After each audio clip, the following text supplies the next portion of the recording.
प्रिय विद्यार्थियों नमस्कार। एजुकेशन स्कूल परिवार में आपका स्वागत है। हम पढ़ रहे थे परसेंटेज, जिसकी 12 क्लास पहले हो चुकी हैं, जिसमें हमने 96 क्वेश्चन सोल्व कर लिए थे। Question number 97। 12,500 विद्यार्थी एक परीक्षा में सम्मिलित हुए। 50% लड़कों और 70% लड़कियों ने परीक्षा उत्तीर्ण की यानी पास की।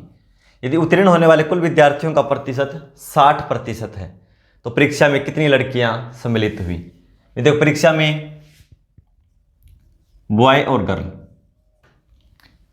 जो लड़के हैं वो 50%, जितने भी लड़के थे उनके 50% वो पास हो गए भाई। और लड़की जितनी भी परीक्षा में थी बैठी थी उनकी वो 70% पास हो गई।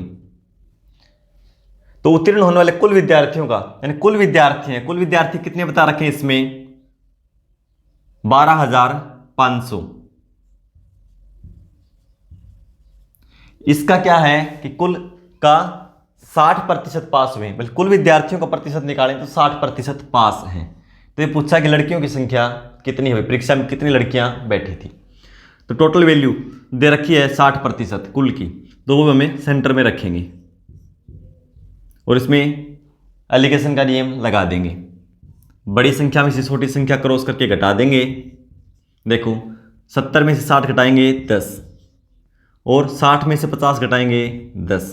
ये क्या आएगा, छात्रों की संख्या का अनुपात है ये। ठीक है, 0 से 0 कैंसिल हो जाएगी, यानी 1:1, यानी बॉय 1 तो गर्ल भी 1, दोनों 1:1 में है। हमें निकालना क्या, लड़कियों की संख्या। टोटल कितने हैं, 1 और 1 2, 2 अनुपात की वैल्यू ये है। हमें निकालनी है 1 अनुपात की वैल्यू, यानी लड़कियों की संख्या कितनी है, तो 1 से गुणा कर देंगे।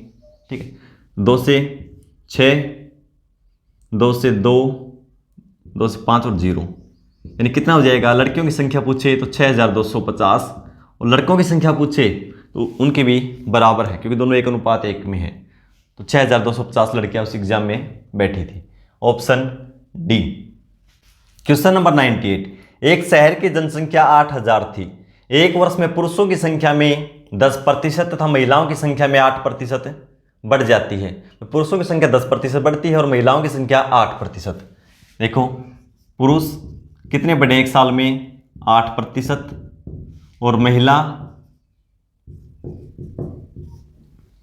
पुरुष 10% और महिला 8%। फिर बोलता है लेकिन कुल जनसंख्या 9% बढ़ती है। तो शहर में पुरुषों की संख्या क्या थी भाई, कुल कितनी बढ़ती है, 9%। ठीक है, तो सेंटर में रखेंगे और क्रॉस घटा देंगे, एलिगेशन का नियम लगाएंगे। 9 में से 8 1, 10 में से 9 1, ये आएगी जनसंख्या का अनुपात। तो पुरुष कितने हैं, 1 और महिला 1, दोनों 1:1 में है। पूछा क्या है, शहर में पुरुषों की संख्या क्या थी। तो टोटल कितने हैं, 8,000। क्या थी मतलब पहले पूछ रहा, बढ़ने से पहले। ठीक है, 8,000। टोटल 1 और 1 2 अनुपात, 2 अनुपात की वैल्यू 8,000, 1 अनुपात की निकालनी है। पुरुष की संख्या 1:2 से 4,000, यानी पुरुष थे 4,000 और महिला भी कितनी थी, 4,000। Option A. Question number 99। एक गांव की जनसंख्या 12,000 थी। एक वर्ष में पुरुषों की संख्या में 6% तथा महिलाओं की संख्या में 8% की वृद्धि होती है। तो गांव की जनसंख्या 12,800 हो जाती है। तो वृद्धि से पूर्व गांव में पुरुषों की संख्या क्या थी। अब की बार भाई प्रतिशत ने बताया कितनी बड़ी है। तो देखो इसको कैसे सोल्व करेंगे, यानी पुरुष और महिला,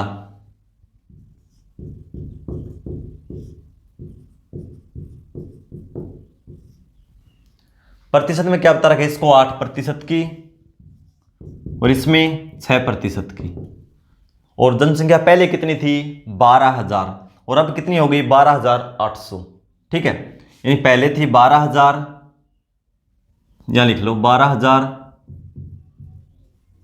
और अब हो गई 12,800। तो टोटल कितनी बढ़ी वो देखो, पहले टोटल बढ़ी है 800। तो इस क्वेश्चन को हम 2 तरीके से कर सकते हैं भाई। देखो कैसे कैसे। एक तो पहला तरीका तो ये है कि प्रतिशत वैल्यू निकाल लेंगे। एक बार मान लेंगे टोटल जनसंख्या कितनी थी, 12,000। 12,000 पे 8% पुरुष बढ़े हैं, जो भी पुरुष थे इसमें, जितनी महिला थी वो 6% जनसंख्या बढ़ी है।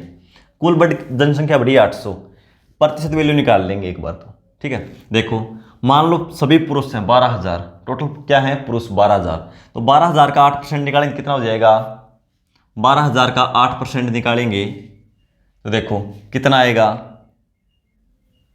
12 अट्ठे 96, 960, ठीक है। देखो कैसे निकाला, 12,000 का 8%, इन 2 जीरो तो कैंसिल हो जाएंगी, 2 जीरो कैंसिल, यानी 12 गुना 8 96 और 1 जीरो 960, यानी यदि कुल पुरुष मानते हैं तो जनसंख्या बढ़ेगी 960, ठीक है।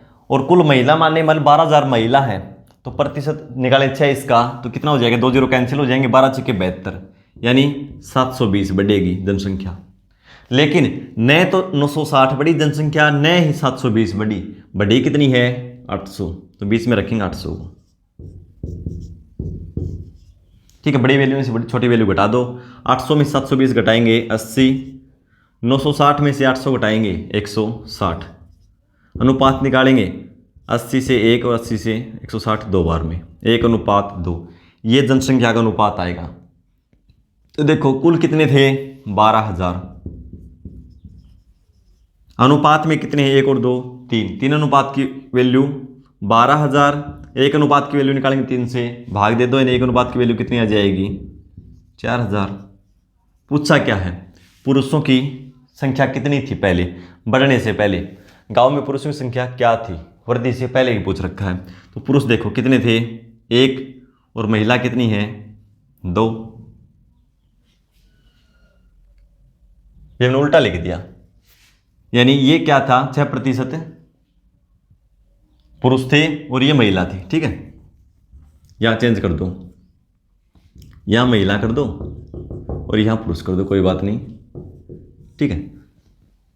ऐसे था ये, ठीक।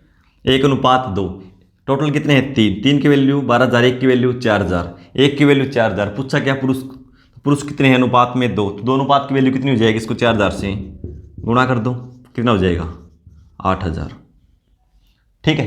कितना हो जाएगा 8,000। एक तरीका तो ये है, दूसरा और देखो, दूसरा कैसे निकाल सकते हैं इसको हम,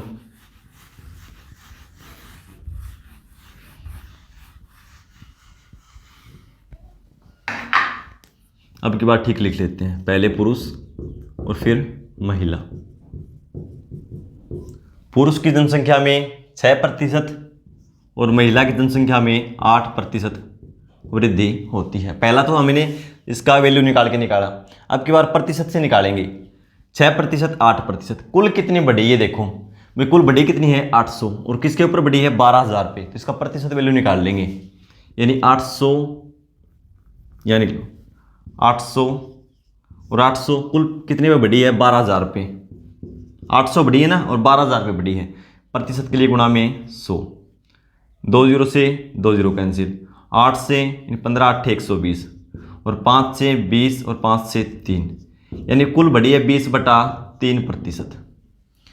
पुरुष बढ़े हैं 6%, महिला बढ़ी है जनसंख्या 8% और कुल बढ़े हैं 20/3%, ठीक है। तो देखो ये 6 से 2/3, तो यानी इससे छोटी है, तो घटाएंगे तो देखो कैसे घटा देंगे भाई, इसके नीचे हर नहीं है तो सीधा इससे गुणा कर देंगे, 3 गुणा 8 24, 24 में से 20 घटाएंगे 4/3। देखो कैसे घटाया है, 8 में से मैंने 20/3 घटाया, 3 गुणा 8 24, 24 में से 20 घटाएंगे 4/3, ठीक है।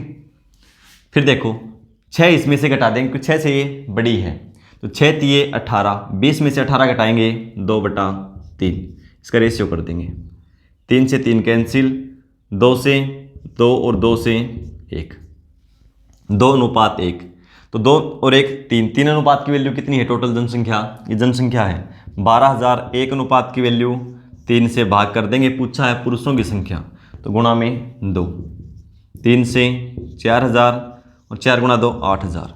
दूसरा तरीका ये है निकालने का भाई, ठीक है। तो आंसर हो जाएगा हमारा डी।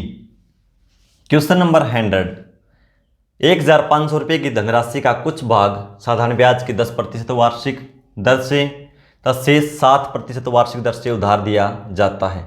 3 वर्ष में कुल ब्याज 396 रुपये प्राप्त हुआ, तो 10% की दर से दी गई धनराशि बताएं। 10% की दर से जो उधार दी गई धनराशि वो बताना हमें। तो कुछ तो दी है 10% से और कुछ 7% दर से दी है। कुल ब्याज हुआ 396 रुपये प्राप्त। भाई इसकी वैल्यू निकाल लो। कुल धनराशि क्या थी? 1500 रुपये। तो 1 वर्ष का ब्याज निकाल लेंगे। भाई मान लो धनराशि 10% की दर से दी है टोटल, तो 1500 का 10% निकालेंगे तो 150 रुपये, ठीक है, यानी 150 रुपये। फिर मान लो टोटल धनराशि 7 की दर से दी है, 1 वर्ष का निकाल रहे हैं हम, तो 7 से निकालेंगे 2 जीरो से 2 जीरो कैंसिल हो जाएंगी, 15 गुणा 7 105 रुपये 1 वर्ष का ब्याज है। लेकिन ये बोल रहा है कि कुल ब्याज 396 रुपये प्राप्त हुआ। तो 396 क्या है? 3 वर्ष का ब्याज। 3 वर्ष का ब्याज, साधारण ब्याज कितना? 396। 1 वर्ष का निकालेंगे तो 396 को 3 से भाग दे देंगे, यानी 1, 3 और 2, 132 रुपये। क्योंकि देखो भाई तुलना इसी से करेंगे ना, या तो ये भी 3 वर्ष का निकालो, भाई ये हो जाएगा 450, ये हो जाएगा 315, बीच में हम ये 396 रख देंगे, 3 वर्ष का निकालेंगे। लेकिन हमने ये 1 वर्ष का निकाला है, तो ये ब्याज भी 1 वर्ष का ही लेंगे, 132। यदि बीच में 396 लिखना है आपको, तो 3 वर्ष का ब्याज है, तो ये भी 3 वर्ष का निकालो, इनका 3 गुना हो जाएगा 450, 3 गुणा 315, एक ही बात है, ठीक है। क्रॉस घटा दो, बड़ी संख्या में से छोटी घटाएंगे, 132 में से 105 घटाएंगे, यानी 32 में से 5 घटाएंगे तो 27, और 150 में से 132 यानी 18, 9 से 3 और 9 से 2, यानी 3:2 में वो धनराशि दी गई है। तो देखो क्या पूछा है? 10% की दर से। तो टोटल धनराशि क्या है? 1500 रुपये। अनुपात में 3 और 2 5, 5 अनुपात की वैल्यू 1500, 1 अनुपात की वैल्यू 5 से हमने भाग कर दिया। पूछा क्या है? 10% की दर से। तो कितनी है? 3। तो यहीं 3 से गुणा कर दो, या 1 की वैल्यू निकाल के 3 से यहाँ गुणा कर दो, बात एक ही है। 3 से गुणा कर देंगे, 5 से 300, 300 गुणा 3, 900 रुपये उधार दिए थे भाई इस दर से। दूसरा तरीका निकालने का है प्रतिशत। तो 396 बटा 1500 गुणा 100, इसकी प्रतिशत वैल्यू निकाल लो भाई, कुल कितना ब्याज मिला, ठीक है। उसको 3 से भाग दे देंगे, या इसको 3 गुणा कर देंगे, प्रतिशत वैल्यू से आ जाएगा सेम, तो पिछला क्वेश्चन मैंने करवाया था। तो हमारा आंसर हो जाएगा 900 रुपये, ऑप्शन ए। Question number 101। एक विक्रेता ने एक घड़ी और एक दीवार घड़ी 390 रुपये में खरीदी। वे एक तो घड़ी खरीदी है, यानी जो हम कलाई पे बांधते हैं, और एक दीवार घड़ी, और दोनों को मिलाकर कितने में खरीदा है? 390 रुपये में। 390 रुपये में दोनों खरीदा है भाई, एक घड़ी और एक दीवार घड़ी। घड़ी को 10% लाभ पर, तथा भाई घड़ी को 10% लाभ पर बेच दिया, 10% लाभ, और दीवार घड़ी को 15% लाभ पर बेच दिया। इस तरह उसे 51.5 रुपये लाभ प्राप्त होता है। यानी कुल लाभ कितना है? 51.5 रुपये। तो दीवार घड़ी के वास्तविक मूल्य तथा घड़ी के वास्तविक मूल्य का अंतर बताना है भाई, दोनों के मूल्य का क्या अंतर है, ठीक है। तो हमने कितने कितने रुपए में खरीदी थी वो, यानी ये मान लो 200 में खरीदी, तो ये 190 में खरीदी, तो दोनों का अंतर कितना है उनके क्रय मूल्य का। तो देखो भाई, या तो इसको 51.5 को इसकी प्रतिशत वैल्यू निकाल लो, बटा में 390 गुणा में 100 करके, या इसकी वैल्यू निकाल लो 10%, एक ही बात है, दोनों से आ जाएगा आंसर। तो हम क्या करेंगे, ये आसान पड़ेगा। 390 का 10% निकालेंगे, कितना आ जाएगा? 39, यानी इस पे लाभ कितना हुआ? 39 रुपये का। और इसकी निकाली 15% वैल्यू, ये क्या है? 10%, और इसका आधा इसमें जोड़ दें तो कितना हो जाएगा? 15%, 39, और इसका आधा करेंगे तो 19.5, तो दोनों जोड़ देंगे तो 15% की वैल्यू आ जाएगी। 19 जोड़ेंगे तो 58 पॉइंट, और आधा और जोड़ देंगे 58.5।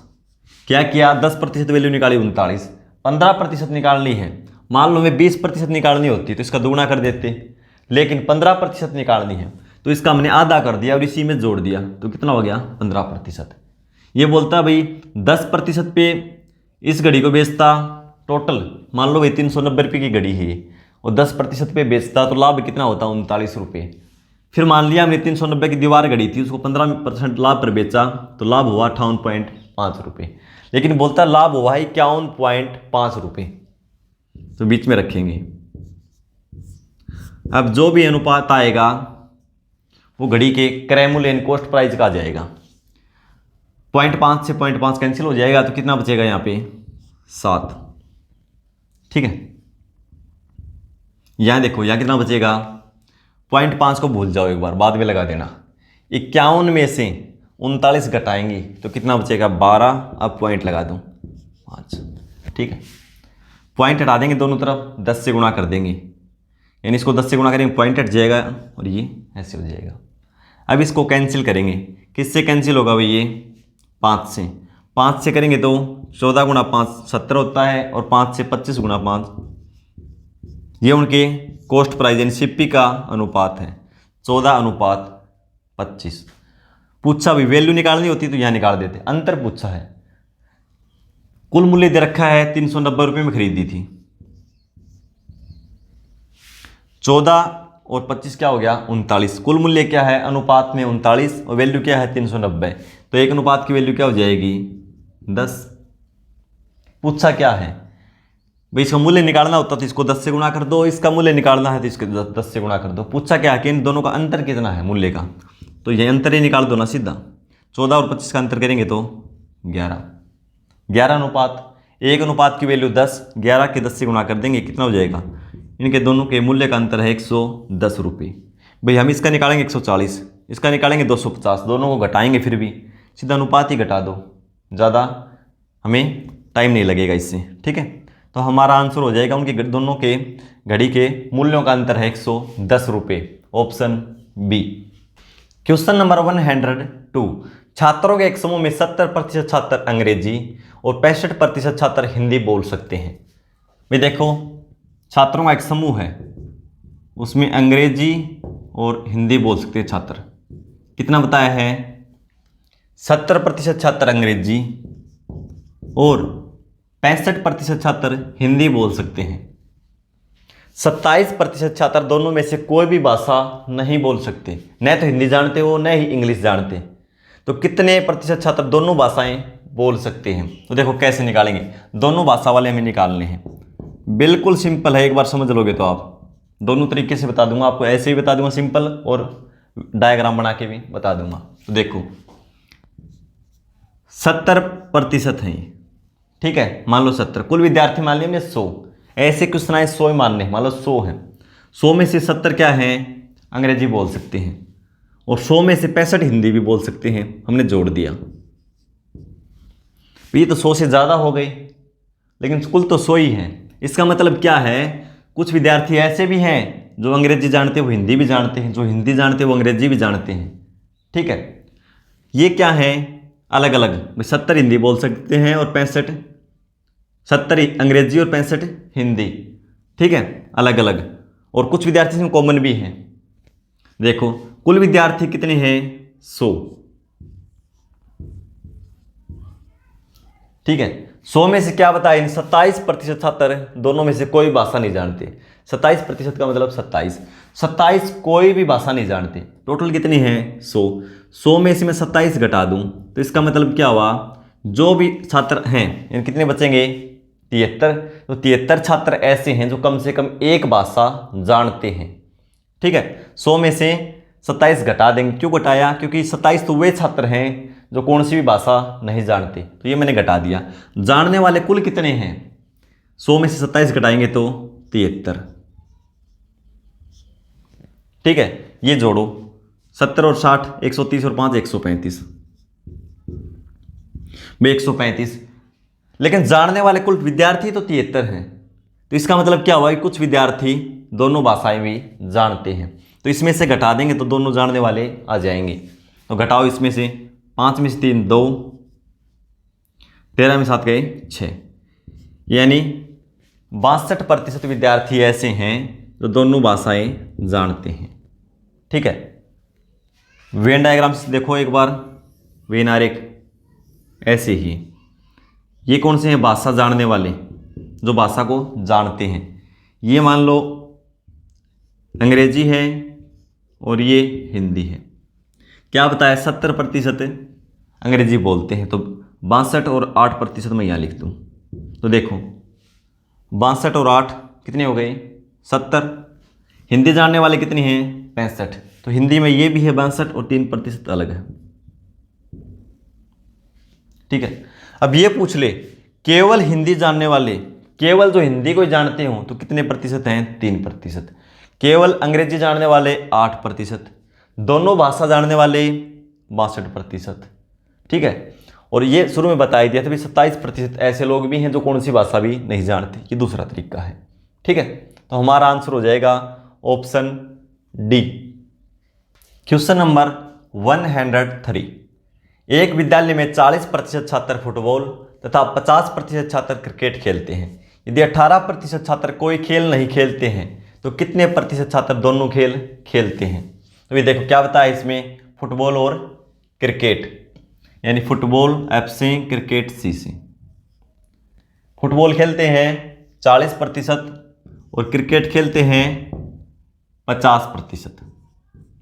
पूछा है कि कितने प्रतिशत छात्र दोनों खेल खेलते हैं?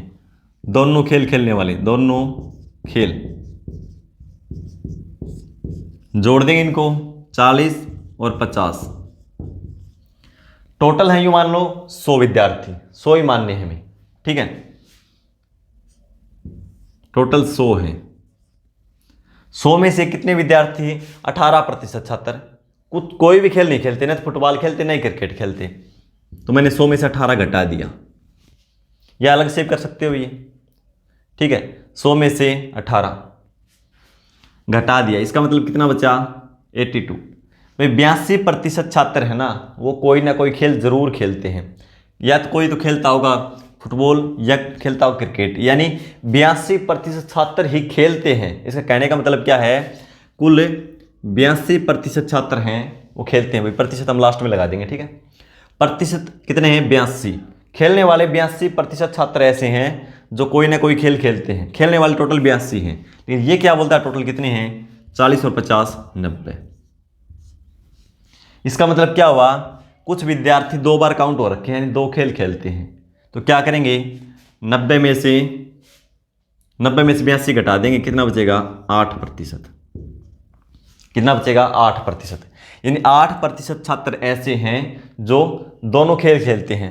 वेन डायग्राम से बनाओगे तो देखो 8% बीच में आएगा। ये लिख लो फुटबॉल और ये लिख लो क्रिकेट। ये दूसरा तरीका भाई। ठीक है, क्रिकेट फुटबॉल कितने खेलते हैं? 40%। 8 ये हो गए तो 32 इधर आएगा, 40 में से घट जाएगा ये। फिर 50 क्रिकेट खेलते हैं तो 50 में से 8 घटा देंगे तो 42%।